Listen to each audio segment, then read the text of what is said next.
नमस्कार दोस्तों, मैं मनोज कुमार आज फिर से और एक नई कहानी के बारे में बात करेंगे। कहानी शुरू करने से पहले अगर आपको दिल को गहराई तक छू लेने वाली सच्ची और क्लासिक हिंदी कहानियां सुनना पसंद है तो आपके अपने चैनल स्टोरी ALX को जरूर सब्सक्राइब करें।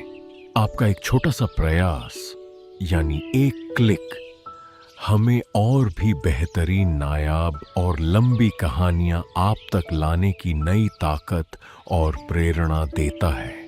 ठान लीजिए, क्योंकि आज का सफर आपको भावुक कर देगा। आज हम आपको सुनाने जा रहे हैं कथा सम्राट मुंशी प्रेमचंद जी की लिखी एक ऐसी कहानी जो हर उस घर की कहानी है जहां इच्छाओं और मजबूरियों के बीच जंग चलती रहती है। इस कहानी का नाम है जंजाल। कहते हैं कि सहनशीलता बंद हवा की तरह आने वाली आंधी की पहली निशानी हुआ करती है। जब इंसान बहुत देर तक चुप रहता है तो उसके भीतर एक तूफान पल रहा होता है। पार्वती के जीवन में भी कुछ ऐसा ही तूफान पल रहा था। उसे अपने पति सुरेंद्र नाथ के साथ रहते हुए 5 साल से ज्यादा का वक्त बीत चुका था। इन 5 सालों में उसने एक आदर्श पत्नी की तरह घर संभाला था, गृहस्थी की गाड़ी खींची थी, लेकिन अपने लिए कभी कुछ नहीं मांगा था। उसने कभी जुबान खोलकर कोई फरमाइश नहीं की, लेकिन इसका मतलब ये नहीं था कि उसके मन में इच्छाएं नहीं थीं। औरत का मन तो गहनों और कपड़ों के लिए ललचाता ही है। यदि वो कभी दबी जुबान से या इशारों इशारों में किसी नए गहने या रेशमी साड़ी की चर्चा करती तो सुरेंद्र नाथ अत्यंत बेबसी के साथ अपनी खाली जेब टटोलते हुए कहते, पार्वती, मेरी आमदनी और घर का खर्च सबका हिसाब किताब तुम्हारे ही हाथ में है। तुम खुद देख लो, यदि इसमें कोई गुंजाइश दिखाई दे तो जो चाहे चीजें बनवा लो। मेरे लिए इससे अधिक प्रसन्नता की बात और क्या होगी कि मैं तुम्हें गहनों से सजी हुई देखूं। मैं तो खुद चाहता हूं कि तुम रानी बनकर रहो। ये उत्तर सुनकर पार्वती का मन बुझ जाता। वो सिर झुका लेती और घंटों सोचती रहती। वो सोचती कि क्या मैं सारी उम्र यूं ही नंगी बुच्ची बनी रहती रहूंगी? क्या मेरी कलाई कभी सोने के कंगन से नहीं सजेगी? कभी वो हिसाब की डायरी लेकर बैठती, सोचती कि ये खर्च ना करूं, दूध कम कर दूं या धोबी का खर्च बचा लूं, लेकिन गृहस्थी का चूल कभी ठीक नहीं बैठता था। आमदनी अठन्नी और खर्चा रुपया वाली हालत थी। उसके पास शादी के समय के कुछ थोड़े बहुत गहने थे, लेकिन वो उन्हें भी नहीं पहनती थी। उसे लगता था कि ये पुराने फैशन के गहने पहनकर वो और ज्यादा गरीब दिखेगी। त्योहार हो या कोई उत्सव, वो प्रायः सादी सूती साड़ी पहनकर ही रह जाती थी। वो अपनी मेहरी और पड़ोसन को ये दिखाना चाहती थी कि उसे गहनों की भूख नहीं है, वो इन सब मोह माया से ऊपर है। लेकिन सच तो ये था कि ये सादगी उसके संतोष का नहीं, बल्कि उसके दुर्भाग्य और पति की निर्धनता का ऐलान थी। उसे रह रहकर विचार आता कि मेरे लिए सुरेंद्र जितना कुछ कर सकते हैं उतना नहीं करते। वे मेरी शराफत, मेरी चुप्पी और मेरे सीधेपन का नाजायज फायदा उठाते हैं। अगर मैं भी दूसरी औरतों की तरह रोज झगड़ा करती, रोती धोती, तो शायद वे कहीं से भी पैसे लाकर मेरी झोली भर देते। निराश होकर वो कभी कभी सुरेंद्र से झगड़ना चाहती। वो बिना बात के मुंह फेर कर बात करती, बर्तनों को जोर से पटकती, उन्हें सुना सुनाकर अपने फूटे भाग्य को कोसती। सुरेंद्र समझदार थे। वे समझ जाते कि इस समय हवा का रुख बदला हुआ है, देवी जी का मूड खराब है, इसलिए वे चुपचाप सिर झुकाकर वहां से बचकर निकल जाते। कभी कभी गंगा स्नान या किसी मेले से लौटकर जब वो दूसरी औरतों को लदा फदा देखती तो पार्वती पर गहनों का उन्माद सा छा जाता। वो संकल्प करती कि अब चाहे जो हो जाए एक बार मन की निकाल ही लूं। जो 200-400 रुपए संदूक में बचे हुए हैं उनकी कोई चीज बनवा लूं। कल की चिंता में आज क्यों मरूं? लेकिन एक क्षण में जैसे ही घर की जिम्मेदारियां सामने आती, उसका ये उन्माद उड़न छू हो जाता। यहां तक कि लगातार सहन करने के कारण, मन को मारने के कारण उसकी सजने संवरने की इच्छाएं मरकर मन के किसी अंधेरे कोने में पड़ी रहती थीं।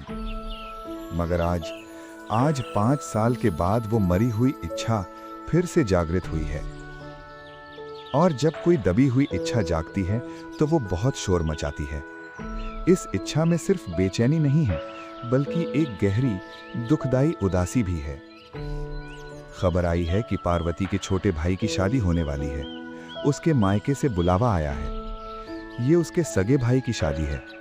इस समारोह में भाग लेना, वहां जाना, समाज में बैठना बहुत जरूरी है। और ऐसे मौके पर गहनों का पहनना सिर्फ शौक नहीं, बल्कि नाक का सवाल बन गया है। इस बार इस अवसर पर सुरेंद्र नाथ भी अपनी विवशता का बहाना न कर सके। वे जानते थे कि मायके में बहन की इज्जत उसके पति की हैसियत से आंकी जाती है। अगर पार्वती खाली हाथ सूनी कलाई लेकर गईं तो लोग क्या कहेंगे।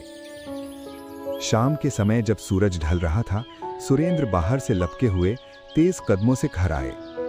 आज उनका चेहरा थका हुआ नहीं बल्कि चमक रहा था। एक अजीब सी विजय की मुस्कान थी उनके होठों पर। उन्होंने आते ही पार्वती के हाथ में मखमल की एक पोटली रख दी। पार्वती का दिल धक से रह गया। उसने कांपते हाथों से पोटली की गांठ खोली। अंदर देखा तो उसकी आंखें चुंधिया गईं। पोटली में सोने का एक भारी जड़ाऊ कंगन, एक चमकता हुआ चंद्रहार और कानों के लिए कीमती झुमके रखे थे।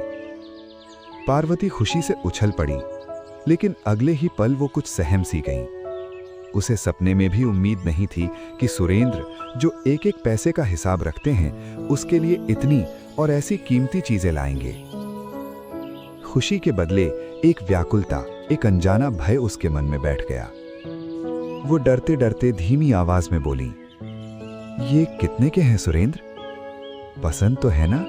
कहीं नकली तो नहीं? सुरेंद्र ने मुस्कुराकर कहा, अरे पगली, पहले पहनकर तो देख, पसंद आए या नहीं। पार्वती ने फिर पूछा, पहले दाम तो बताओ, मेरा कलेजा बैठा जा रहा है। सुरेंद्र ने सहज भाव से कहा, ज्यादा नहीं, बस 400 के हैं। पार्वती ने अविश्वास से उनकी आंखों में देखा। सच? 400 में इतना सोना? और मेरे पास तो इतने रुपए थे भी नहीं, फिर तुम लाए कहां से? सुरेंद्र ने बात टालते हुए कहा, अरे वो सब छोड़ो, इंतजाम हो गया। पार्वती का शक गहरा गया। सच बताओ, उधार तो नहीं लेने पड़े? कहीं ब्याज पर तो नहीं लाए? सुरेंद्र ने झूठ बोला, लेकिन आत्मविश्वास से। नहीं नहीं, उधार क्या लेना, दफ्तर से थोड़ा फंड मिला था, कुछ दोस्तों से इधर उधर किया।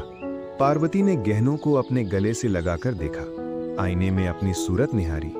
5 साल की प्यास बुझ रही थी। सुरेंद्र ने वास्तविकता छुपानी चाहिए थी, लेकिन अपनी विशाल हृदयता का बखान किए बिना, अपनी कुर्बानी का श्रेय लिए बिना कोई पुरुष रह नहीं सकता।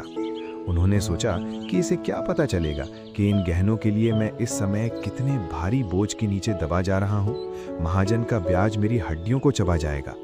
वे भावुक होकर बोले, सच सच कह दूं पार्वती, 1200 रुपए लगे हैं, पूरे 1200। पार्वती सन्न रह गई। 1200 रुपए! उस जमाने में ये एक बहुत बड़ी रकम थी। उसने पति को एक पल के लिए तिरस्कार की दृष्टि से देखा, जैसे कह रही हो कि इतना पागलपन करने की क्या जरूरत थी, और बोली, तो इतनी महंगी चीजें लाने की क्या जरूरत थी? हम गरीब लोग हैं, हमें ये शोभा देता है? दानवीर कर्ण जैसी लापरवाही के साथ कॉलर ठीक करते हुए सुरेंद्र बोले, एक मुद्दत के बाद, 5 साल के इंतजार के बाद जब जेवर बनवाने लगा तो क्या कंजूसी करने बैठता? शर्म भी तो कोई चीज है, मेरी नाक भी तो है। पार्वती ने पति की ओर अब कृतज्ञता की दृष्टि से देखा। उस दृष्टि में बहुत कुछ था। कुछ प्यार की झलक थी, कुछ शिकायत थी, कुछ गर्व था कि मेरा पति मुझे इतना चाहता है, और कुछ परेशानी थी उस कर्ज की। उसने और अधिक प्रश्न न किए। उसे डर था कि कहीं कोई ऐसी कड़वी बात कानों में न पड़ जाए जिससे इन गहनों को वापस कर देना ही जरूरी हो जाए, और वो इन गहनों को अब खोना नहीं चाहती थी। सच ही है, जिस व्यक्ति के हलक में प्यास से कांटे पड़ चुके हों, वो ये नहीं पूछता कि पानी पिलाने वाला बर्तन सोने का है या मिट्टी का, और पानी किसने भरा है, वो बस पानी पीता है। अगले 1 हफ्ते तक पार्वती एक दूसरी ही दुनिया में रही। उसके पैर जमीन पर नहीं पड़ते थे। उसके अंदाज में एक शान आ गई थी, बातों में अभिमान, और चेहरे से अमीरी झलकती थी। वो खुद को किसी रानी से कम नहीं समझ रही थी। कितने ही ऐसे काम, झाड़ू पोछा या बर्तन, जिन्हें वो पहले निसंकोच कर लिया करती थी, अब उसे दूभर लगने लगे। उसे लगता था कि इन महंगे कंगनों को पहनकर वो ये छोटे काम कैसे करे। यहाँ तक कि अपनी नन्ही बच्ची तारा को गोद में लेते हुए भी उसे डर लगता था कि कहीं उसके रेशमी कपड़े मैले न हो जाएं, कहीं चंद्रहार खींच न ले। लेकिन वो स्वयं अपने व्यवहार में आए इस घमंड और परिवर्तन से अनजान थी। 7वें दिन उसका भाई उसे लेने आया। विदाई की घड़ी आई। पार्वती ने सुरेंद्र से हर तीसरे दिन पत्र भेजने का वादा लिया। उनके सामने खड़ी होकर वो घंटों रोती रही। ऐसा मालूम होता था कि बिछड़ने के दुख से उसका कलेजा फटा जा रहा है। लेकिन जैसे ही वो घर की देहरी से बाहर निकली, जैसे ही रिक्शे पर बैठी, उसके आंसुओं की जगह एक चमक ने ले ली। घर से निकलते ही दिखावे की इच्छा उसके मन पर छा गई। वो स्टेशन पहुंची और गाड़ी के एक जनाने यानी महिलाओं वाले डिब्बे में आकर बैठी। उस डिब्बे में अधिकांश महिलाएं निम्न वर्ग की थीं, साधारण कपड़ों में। उन्होंने पार्वती को उसके रेशमी कपड़ों और चमकते गहनों को आतंकित और रिश्क भरी दृष्टि से देखा और सहम कर इधर-उधर सिमट गईं ताकि उसे बैठने की जगह मिल सके। पार्वती खिड़की के सामने जाकर सीना तान कर ऐसे बैठी मानो इतनी आव भगत, इतना सम्मान उसका जन्म सिद्ध अधिकार हो। उस डिब्बे में भीड़ भाड़ के बीच उसे भले खानदान की केवल एक ही महिला दिखाई दी। वो एक कोने में शांत बैठी थी। उसका चेहरा गंभीर था, लेकिन उस पर एक अजीब सा तेज था। वो एकदम साफ सफेद सूती साड़ी पहने हुए थी। पैरों में साधारण स्लीपर थे, हाथों में कांच की दो दो चूड़ियां, लेकिन उसके शरीर पर गहनों के नाम पर सोने का एक तार तक न था। गले में कोई चेन नहीं, कान सूने, नाक सूनी। वो निम्न वर्ग की कई महिलाओं के बीच दबी बैठी थी, जैसे भीड़ में खो गई हो। उसे देखकर मन ही मन पार्वती ने सोचा, निस्संदेह सूरज से तो सुंदर महिला है, कुलीन लगती है, लेकिन सम्मान कहाँ? कोई इसे पूछ भी तो नहीं रहा। एक कोने में दबी बैठी है। अगर शरीर पर 4 गहने होते तो यही सब ओछी महिलाएं जो मुझे जगह दे रही हैं, इसका भी सम्मान करती। कलयुग में इज्जत चमड़ी की नहीं, सोने की है। पार्वती को अपने गहनों पर और भी घमंड हो गया। नीचे फर्श पर पार्वती के पैरों के पास ही एक गरीब देहाती महिला बैठी हुई थी। उसकी गोद में एक छोटा सा बच्चा था जो बीमार लग रहा था। वो बच्चा रह रहकर इतने जोर से खांसता और चीख मारता कि पार्वती का ध्यान भंग हो जाता। वो मन ही मन झुंझला रही थी। कैसी मुसीबत है, सफर भी चैन से नहीं कटने देते। जब उसे रहा न गया तो उसने नाक भौं सिकोड़ कर उस महिला से कहा, अरे तुम दूसरी पटरी पर जा बैठो ना, या बाहर गैलरी में चली जाओ। इस लड़के के खांसने और रोने से मेरे सिर में दर्द हो गया है, मुझे नींद नहीं आ रही है। उस गरीब महिला ने पार्वती की ओर आश्चर्य और दुख से देखा। उसने शायद उम्मीद की थी कि ये अमीर घर की औरत थोड़ी दया दिखाएगी, लेकिन वो चुपचाप उठी और धीरे से सरक कर दूर कोने में दुबक गई। रात आधी से अधिक बीत गई थी। ट्रेन अपनी रफ्तार से दौड़ रही थी। खिड़कियों से ठंडी हवा के झोंके आ रहे थे। उस गरीब महिला ने अपने बच्चे को ठंड से बचाने के लिए खिड़की बंद करनी चाहिए। जैसे ही उसने हाथ बढ़ाया, पार्वती ने आदेशात्मक स्वर में मालकिनों की तरह डांटते हुए कहा, नहीं, खिड़की बंद मत करो, रहने दो खुली, मुझे गर्मी लग रही है, तुम अपना कपड़ा उड़ा लो बच्चे को। गरीब महिला ने सहम कर हाथ खींच लिया। धीरे धीरे ठंड और हवा के कारण बच्चे की खांसी बढ़ने लगी, उसकी सांसें उखड़ने लगीं। कुछ देर तक तो वो चिल्लाता रहा, तड़पता रहा, फिर उसका गला रुक गया। घरघराहट की आवाज आने लगी। उसने माँ का दूध पीना छोड़ दिया। उसकी आंखें पथराने लगीं। उसकी माँ रो रही थी पर बेबस थी। सामने बैठी सब देख रही थी, लेकिन उसे सिर्फ अपनी नींद की चिंता थी।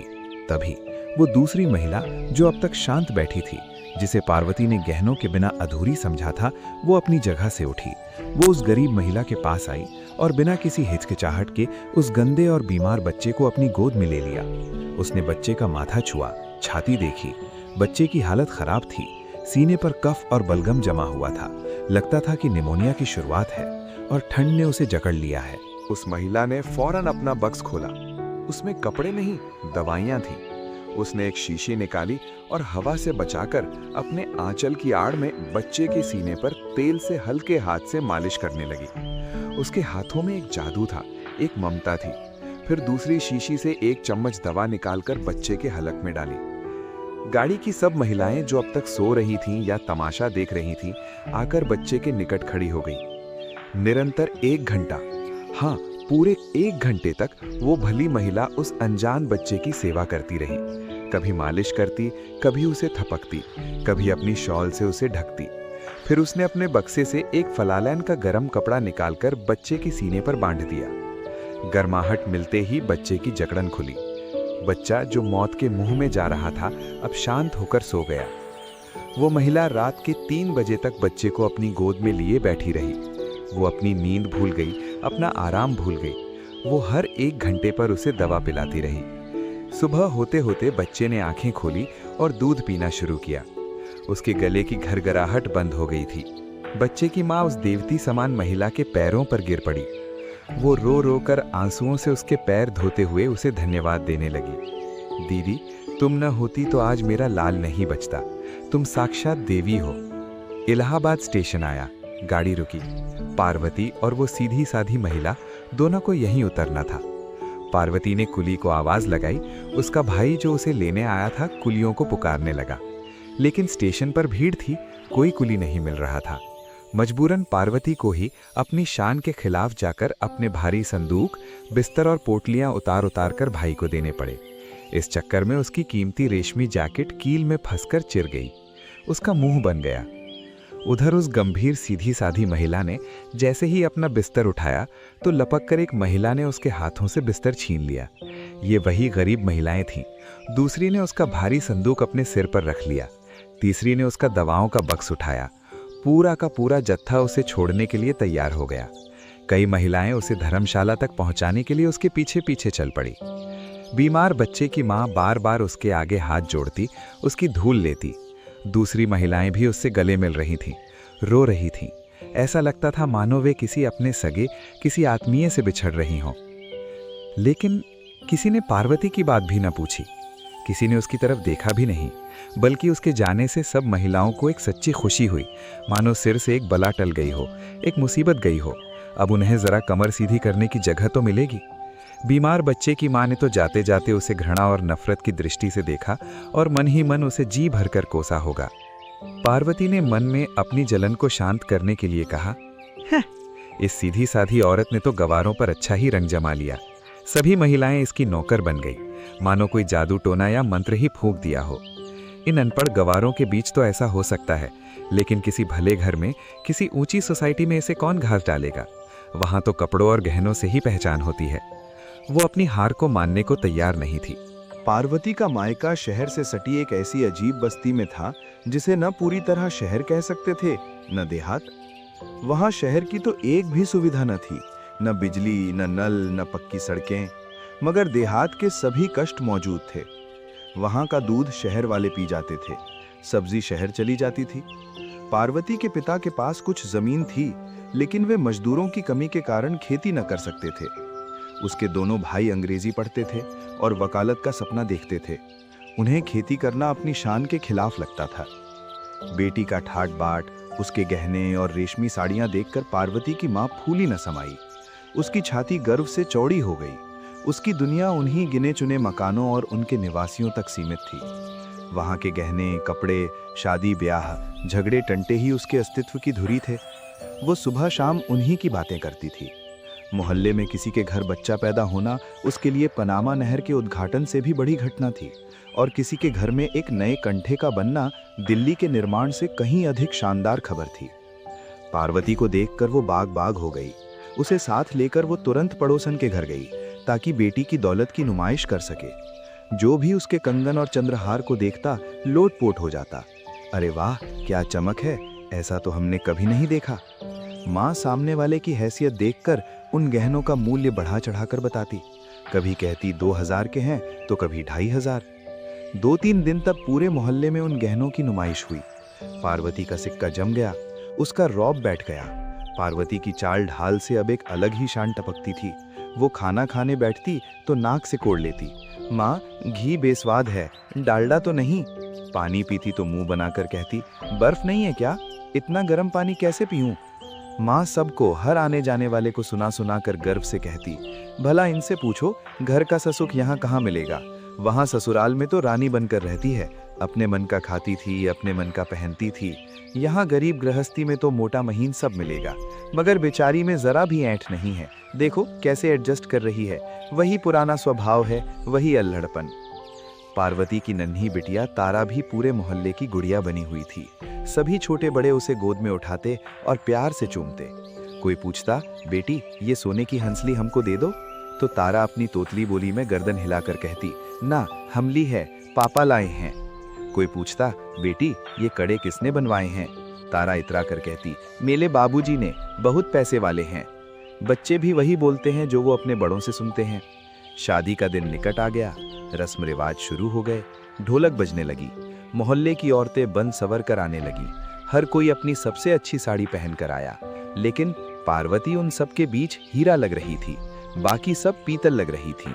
सभी औरतों की दृष्टि, उनकी बातचीत, सब पार्वती के कंगन, उसके भारी चंद्रहार और कानों के झुमकों पर ही टिकी रहती थी। सब उससे दबती थीं, उसका लिहाज करती थीं।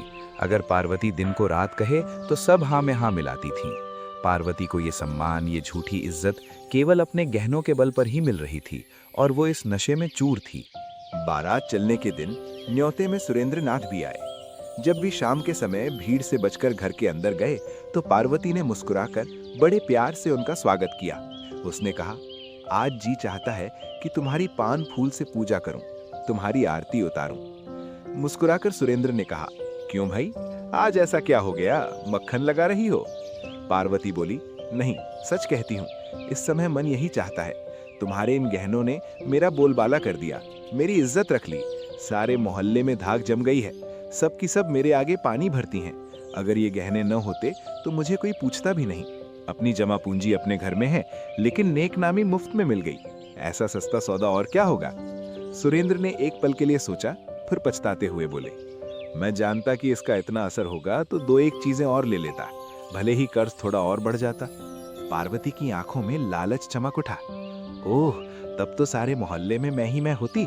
सच कहते हैं, औरत की इज्जत गहनों और कपड़ों से होती है, नहीं तो अपने सगे माँ बाप भी आंख से गिरा देते हैं। सुरेंद्र मन ही मन पछताए कि और गहने क्यों न खरीद लिए।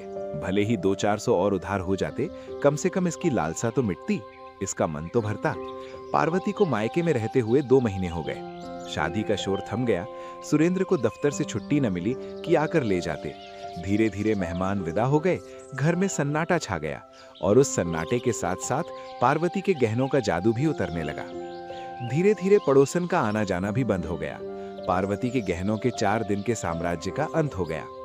वही गहने थे, वही कपड़े, मगर अब उन्हें देखने में किसी को कोई आनंद नहीं आता था। लोग देख चुके थे, तारीफ कर चुके थे, अब नया क्या था?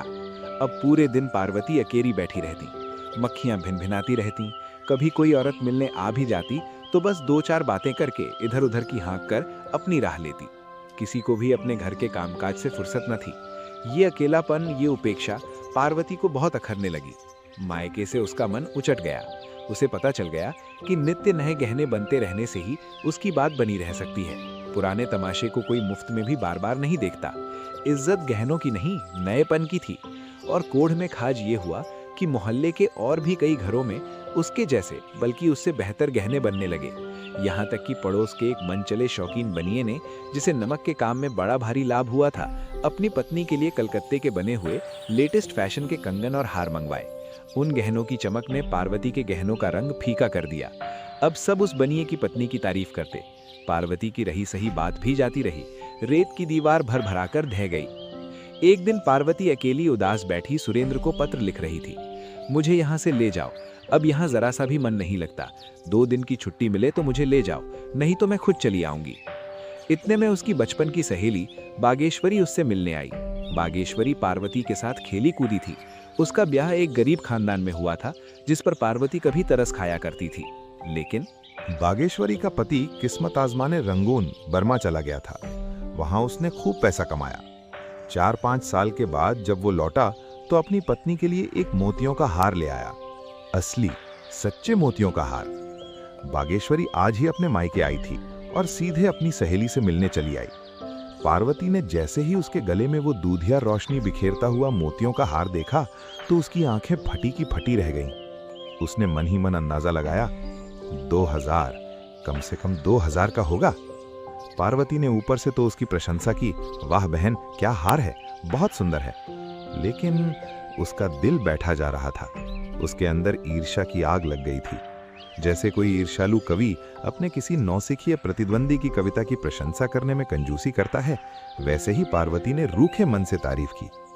ये जलन, ये ईर्ष्या का रोग पार्वती की आत्मा में घुन की तरह लग गया। उसने दूसरों के घर आना जाना बिल्कुल छोड़ दिया ताकि उसे किसी और के गहने न देखने पड़े। वो मन मारे अपने घर में ही बैठी रहती। उसे ऐसा लगता था कि अब औरतें, यहाँ तक कि उसकी माँ भी उसे तिरस्कार की दृष्टि से देख रही हैं कि बेचारी के पास तो बस वही पुराने सोने के गहने हैं। पहले गहनों की चर्चा में उसे एक विशेष आनंद मिलता था। अब वो भूल कर भी गहनों की चर्चा नहीं करती, मानो अब उसे इस संबंध में मुंह खोलने का भी मन ना हो। आखिरकार एक दिन उसने हार मान ली। उसने अपने सब गहने, वो कंगन, वो चंद्रहार, वो झुमके, सब उतार कर बक्से में बंद कर दिए और कसम खा ली कि अब इन्हें नहीं पहनूंगी। उसे इन गहनों के खरीदने पर, उस कर्ज पर, उस दिखावे पर पछतावा होने लगा।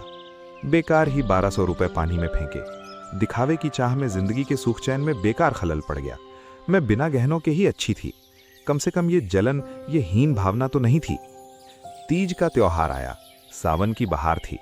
पार्वती की मां ने उत्साह से कहा, बेटी आज तीज है, मोहल्ले की सब औरतें नदी पर स्नान करने और मंदिर जा रही हैं। तुम भी तैयार हो जाओ, चलोगी ना? पार्वती ने खाट पर लेटे लेटे उपेक्षा से कहा, नहीं मां, मेरा मन नहीं है, मैं नहीं जाऊंगी। मां ने समझाया, अरे चलती क्यों नहीं, बरस बरस का त्योहार है, सब सहेलियां मिलेंगी, सब अपने मन में क्या कहेंगी कि कैसी घमंडी है। पार्वती ने चिढ़कर कहा, जो चाहे कहें, मुझे किसी की परवाह नहीं, मैं तो जाऊंगी नहीं, बस। कुंवार का महीना आ गया। सुरेंद्र को अभी तक छुट्टी नहीं मिली थी। पार्वती ने जल भुनकर उन्हें कई चिट्ठियां लिखी थीं, जिनमें ताने थे, शिकायतें थीं, पर इधर 2 हफ्ते से उसने पत्र लिखना भी बंद कर दिया था। उसे अपनी जिंदगी बोझ लगने लगी थी। उसी दौरान मोहल्ले में बुखार और चेचक का प्रकोप फैल गया। महामारी आ गई। हर दूसरे घर में कोई न कोई बीमार था। गलियों में सन्नाटा छा गया। कोई किसी के घर आता जाता न था। नाश्ते और पकवानों के बदले घरों में कड़वा काढ़ा पकता था। अस्पताल में मरीजों का मेला सा लगा रहता था।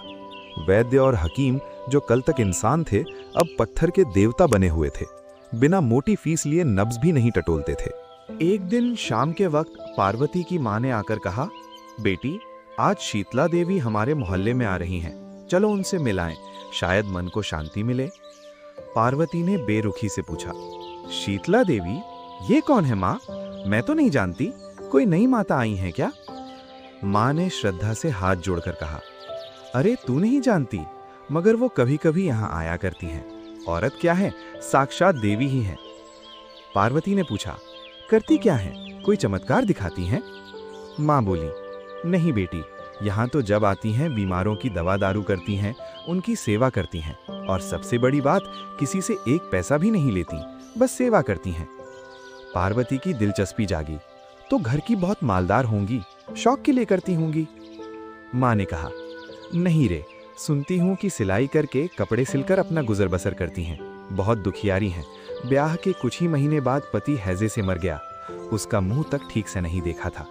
तब से इसी भांति सफेद साड़ी पहनकर समाज की सेवा कर रही हैं। पार्वती, तो क्या अभी उम्र अधिक नहीं है? मां, नहीं, अभी उम्र ही क्या है, शायद तुझी से 2-4 साल बड़ी होंगी, लेकिन नारायण ने जैसी शक्ल सूरत दी है, वैसा ही स्वभाव दिया है। किसी महल में होती तो महल जगमगा उठता। ऐसी हंसमुख, ऐसी मिलनसार के पास से हटने का मन नहीं होता। जब तक यहाँ रहती हैं भीड़ लगी रहती है, पूरा मोहल्ला उन्हें घेरे रहता है। इतने में घर की मेहरी यानी नौकरानी ने आकर हाफते हुए कहा, बहू जी, शीतला देवी आई हैं, वो सामने वाली पाठशाला में बैठी हुई हैं, लड़कियों से कुछ पूछ रही हैं, उन्हें पढ़ा रही हैं, कई लड़कियों को तो इनाम भी दिए हैं।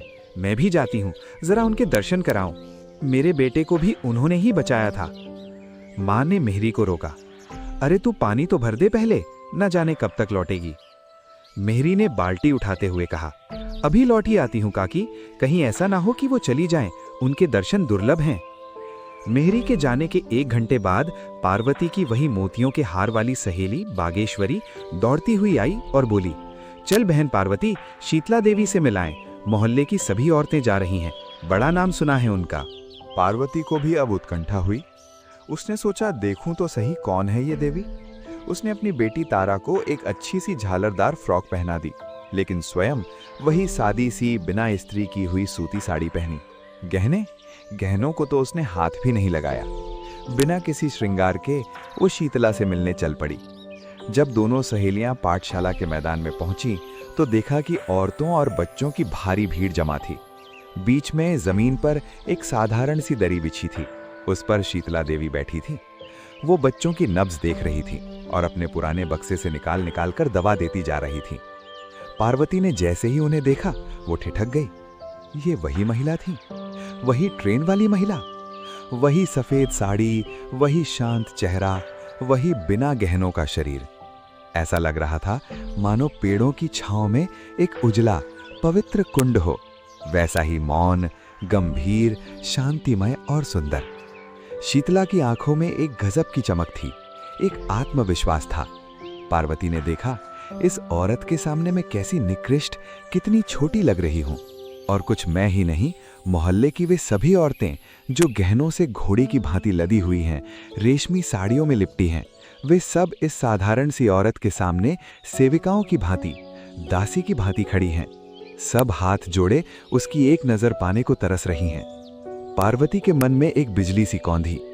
यदि ये सभी औरतें अपने को सोने से मढ़वा लें, सिर से पैर तक हीरे जड़ लें, तो भी इस देवी के सामने वे तुच्छ ही रहेंगी। सचमुच इसी का नाम सम्मान है, ये असली इज्जत है। ये क्या कि 4 औरतें आएं और आंखें मटका मटका कर हमारे गहनों का बखान करने लगें, मानो हमारा शरीर शरीर नहीं बल्कि गहनों की नुमाइश का मैदान हो। वो इज्जत गहनों की होती है, हमारी नहीं। लेकिन यहाँ इज्जत इसकी है, इसके त्याग की है। आज से 1 महीना पहले शायद इस प्रकार के गहरे विचार पार्वती के मन में ना उभरते, लेकिन आजकल गहनों से उसका मन फिरा हुआ था। वो मोह भंग की स्थिति में थी और सामान्य रूप से दार्शनिक विचारों के मूल में निराशा और उदासी ही होती है। जब इंसान टूटता है तभी वो गहराई में सोचता है। पार्वती चित्र लिखित सी यानी मूर्ति की तरह खड़ी होकर शीतला देवी का तौर तरीका, उनका बात करने का ढंग और आत्मीयतापूर्ण व्यवहार ध्यान से देखती रही। वो सोचती थी, ये औरत कितनी सुंदर है। मेरे पास पति है, घर है, गहने हैं, फिर भी मैं दुखी हूँ। इसके पास कुछ नहीं है, फिर भी ये कितनी सुखी है। इच्छाओं से कितनी मुक्त है। मैं सम्मान की भूखी हूँ, लेकिन मैं जिसे सम्मान समझती थी वो यथार्थ से, सच्चाई से कितना दूर है। मैं अभी तक परछाई के पीछे ही भाग रही थी। आज सम्मान का वास्तविक रूप दिखाई दिया है। जब शाम ढल गई, अंधेरा होने लगा और भीड़ छटी, तो शीतला देवी अपना बक्सा बंद करने लगी। तभी उनकी दृष्टि कोने में खड़ी पार्वती पर पड़ी। वो उसे तत्काल पहचान गई। उनके चेहरे पर एक मुस्कान आई और बोली, अरे बहन, तुम्हें तो मैंने रेलगाड़ी में देखा था। तुम वही हो ना? आओ, पास आओ। पार्वती शर्म से गड़ गई। उसने धीरे से कहा, हाँ देवी जी, उस दिन मैं यहाँ आ रही थी, मुझे क्षमा कर दीजिए। उस दिन मैंने। शीतला देवी ने उसकी बात काट दी। उसे शर्मिंदा नहीं करना चाहती थी। उन्होंने पार्वती को सिर से पांव तक देखा, फिर उसकी सहेली बागेश्वरी जो मोतियों का हार पहनी थी उसकी ओर देखा, फिर वापस पार्वती की सूनी कलाई और गले को देखा। मुस्कुराकर पूछा, क्या बात है? उस दिन तो तुम लक्ष्मी बनी हुई थी, आज गहने नहीं पहने, क्या गहनों से नाराज हो? बागेश्वरी ने बीच में बोल दिया, इनका मन ही जाने, अजीब पहेली है। पार्वती की आंखों में आंसू आ गए। वो रुंधे गले से बोली, देवी जी, आप भी तो नहीं पहनती, आपके पास तो एक छल्ला भी नहीं है। शीतला देवी हंसी, एक निर्मल हंसी। पगली, मुझे मयासर ही कहा, मेरे पास कहाँ से आएंगे? मैं तो भिखारिन हूँ, बहनों की सेवा करती हूँ और पुण्य के मार्ग में वे जो कुछ दे देती हैं उसी से अपना पेट पालती हूँ। मेरा गहना तो यह सेवा है। पार्वती का दिल पिघल गया। वो अनायास ही बोल पड़ी, देवी जी, मुझे भी अपने जैसा बना लीजिए, मुझे भी यह भीख दे दीजिए, मुझे भी अपने जैसी भिखारिन बना दीजिए। मैं उस अमीरी से तंग आ गई हूँ। शीतला देवी हंसकर उठ खड़ी हुई। उन्होंने अपना बक्सा उठाया और पार्वती के कंधे पर हाथ रखकर एक गुरु मंत्र दिया, बहन, भीख मांगने से भीख देना बहुत अच्छा है। देने वाला हाथ बनो, लेने वाला नहीं। जिस दिन तुम देना सीख जाओगी उस दिन तुम सबसे अमीर हो जाओगी। रात हो गई। पार्वती अपने बिस्तर पर लेटी थी, लेकिन नींद कोसों दूर थी। उसकी आंखों में अंधेरा नहीं बल्कि शीतला देवी का दमकता हुआ शांत चेहरा नाच रहा था। वो चेहरा उसे चुंबक की तरह खींच रहा था। उसने सोचा, क्या मैं भी शीतला देवी बन सकती हूँ? क्या मैं भी ये आदर पा सकती हूँ? तभी ख्यालों में सुरेंद्र उसके सामने आकर खड़े हो गए। उनकी झुकी हुई पीठ, कर्ज का बोझ। फिर उसकी बेटी तारा रो रो कर उसकी गोद में आने के लिए मचलने लगी। जीवन की इच्छाओं की एक बाढ़ सी आ गई। गृहस्थी का मोह, पति का प्यार, बच्ची की ममता, सब उसे रोकने लगे। उसने करवट बदली और खुद को समझाया, नहीं, शीतला देवी बनना मेरे वश में नहीं है। मैं सन्यासी नहीं बन सकती, मैं घर नहीं छोड़ सकती, लेकिन एक बात मैं कर सकती हूँ और वो मैं अवश्य करूंगी। मुझे इस जंजाल से मुक्त होना है। 1 सप्ताह बीत गया। पार्वती अपनी ससुराल सुरेंद्रनाथ के पास वापस आ पहुंची। जब वो घर में दाखिल हुई तो सुरेंद्र ने देखा कि पार्वती का चेहरा उतरा हुआ है। उसके शरीर पर एक भी गहना नहीं है। वे आश्चर्य और डर से बोले, अरे क्या हुआ? गहनों से रूठ गई क्या, या चोर ले गए? पार्वती ने शांत भाव से कहा, नहीं, बस पुराने हो गए, मन भर गया। सुरेंद्र ने राहत की सांस ली, मजाक किया। तो क्या नए बनवा दूं? अभी तो इन्हीं का हिसाब चुकता नहीं हुआ, महाजन रोज तकादा करता है। पार्वती ने गंभीरता से उनकी आंखों में देखकर कहा, मैं एक उपाय बताती हूँ, इन गहनों को वापस कर दो, सुनार को लौटा दो। सुरेंद्र चौंक गए। वापस? क्या कह रही हो? पार्वती, हाँ, वापस तो हो जाएंगे ना? सुरेंद्र, हाँ, बहुत आसानी से। इन 2 महीनों में सोने का भाव बहुत चढ़ गया है, बल्कि जितने में लिए थे उससे ज्यादा ही मिल जाएंगे। पार्वती के चेहरे पे एक चमक आई। तो कल ही वापस करा दो, मुझे एक पल भी ये घर में नहीं रखने। सुरेंद्र, लेकिन तुम पहनोगी क्या? लोग क्या कहेंगे? पार्वती, मैं बाद में दूसरे गहने बनवा लूंगी। सुरेंद्र, हैं? फिर बनवाने हैं तो बेचने का क्या फायदा, और घाटा होगा। नहीं, उन गहनों में रुपए नहीं लगेंगे, वो मुफ्त के गहने होंगे। सुरेंद्र सिर खुजलाने लगे। मैं तुम्हारा मतलब नहीं समझा पार्वती, पहेलियां मत बुझाओ। पार्वती ने एक गहरी सांस ली और कहा, सुरेंद्र, ये गहने गहने नहीं हैं, ये जी के जंजाल हैं। इन्होंने मेरी सुख शांति छीन ली थी, इनसे मेरा मन भर गया है। इन्हें बेचकर जो पैसे मिले उससे पहले अपना कर्ज चुकाओ, और जो बाकी बचे उसे किसी बैंक में मेरे नाम से जमा कर दो। सुरेंद्र, फिर? पार्वती, हर महीने मुझे उस जमा राशि का जो ब्याज मिलेगा वो मुझे दे दिया करना, बस, मुझे और कुछ नहीं चाहिए। सुरेंद्र ने बात हंसी में उड़ा दी चाहिए, सोचा बीवी का मूड है, बदल जाएगा। लेकिन पार्वती के हाव भाव से उसकी आंखों में ऐसा दृढ़ संकल्प प्रकट होता था कि वे उस विषय में गंभीरता से विचार करने पर विवश हो गए। उन्होंने देखा कि ये वो पुरानी पार्वती नहीं है जो गहनों के लिए रोती थी, ये कोई और है। और फिर दूसरे महीने में उस कस्बे के पोस्ट ऑफिस से शीतला देवी के नाम एक मनी ऑर्डर पहुंचा। उस मनी ऑर्डर के साथ एक छोटा सा कूपन था जिस पर लिखा हुआ था, आदरणीय देवी जी, ये तुच्छ धनराशि स्वीकार कीजिए। ये किसी अमीर की भीख नहीं, एक बहन की श्रद्धा है। ईश्वर की इच्छा हुई तो ये धनराशि स्थायी रूप से हर महीने आपको मिलती रहेगी। आप इसे जिस भांति चाहें खर्च करें, बीमारों की सेवा में लगाएं। अब से आपकी दुआएं और गरीबों का आशीर्वाद ही मेरा आभूषण होंगे। वो सोने चांदी के धातु के टुकड़े तो जी के जंजाल थे, उनसे मेरा मन भर गया है। मुझे मेरा असली गहना मिल गया है। मुंशी प्रेमचंद की ये कहानी जंजाल हमें एक बहुत बड़ी सीख देती है। कहानी का मूल संदेश ये है कि बाहरी आभूषण, दिखावा और कर्ज लेकर बनाई गई शानो शौकत असली खुशी और संतोष की गारंटी नहीं होती। पार्वती की यात्रा, उसकी जलन, उसका घमंड और अंत में उसका पछतावा हमें ये सिखाती है कि सच्चा मूल्य और सम्मान केवल आंतरिक गुणों और सेवा के माध्यम से प्राप्त होता है। गहनों के प्रति उसकी ललक और फिर उनके प्रति उसके मोह का अंत ये दर्शाता है कि आत्मिक शांति बाजार में नहीं मिलती। कहानी ये भी दर्शाती है कि समाज में दिखावे की चमक जुगनों की चमक की तरह तात्कालिक होती है, जो अंधेरे में कुछ पल के लिए तो चमकती है लेकिन उजाला नहीं कर सकती। वास्तविक खुशी का स्रोत केवल त्याग और दूसरों की भलाई में छिपा होता है। शीतला देवी की सादगी ने पार्वती की आंखों पर पड़ी सोने की पट्टी को खोल दिया। आप सुन रहे थे मुंशी प्रेमचंद की लिखी दिल को छू लेने वाली कहानी जंजाल। उम्मीद है ये कहानी आपको पसंद आई होगी। अगर ऐसी कहानियां सुनकर आपको कुछ महसूस होता है तो चैनल को सब्सक्राइब करें, वीडियो को लाइक करें और अपनी राय कमेंट में जरूर लिखें। मिलते हैं अगली कहानी में, तब तक के लिए खुश रहें और नेक बनें।